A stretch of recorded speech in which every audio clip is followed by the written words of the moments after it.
বন্দি রেখে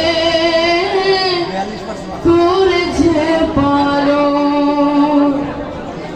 হে প্রভু তুমিও তারে তোমার আরশ ছায়া নিয়ে করিও লালন, মাকে করিও লালন। যে